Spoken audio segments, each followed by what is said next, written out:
আরে চামচিকার দল, কাটিং তো ফিটিং করে দিমু। তুই একটা নাটের গুরু, আমার চামচা মুচা গেছে 5 লাখ টাকা চাওয়ানোর জন্য, তুই 5 লাখ টাকা দিছ। আবার আমারে না, আমার বাইশটারে, ওই আমার বাচ্চা আমার লগে গিরিঙ্গি টাইম টু টাইম করছে। আমার বাচ্চারা আজ পর্যন্ত আমার লগে গিরিঙ্গি চাল করবার পারে নাই। এই আহো বাতি যা আহো, হিসাব বোঝো না, চোখে মুখে আলু, তোর বাপ আমার খালু, কথাটা তো উল্টা পাল্টা কইছি বাতি যা। ওই মানুষে কি আমার লাইট দেব না ফাইট দিব?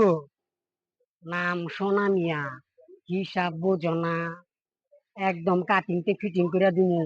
ছোটবেলার থেকে মুরগি জবাই কইরা একটুখানি বড় হয়েছি যখন, তারপর থেকে গরু জবাই করছি। আর এখন কষায় কষায় কালাম ডাকে।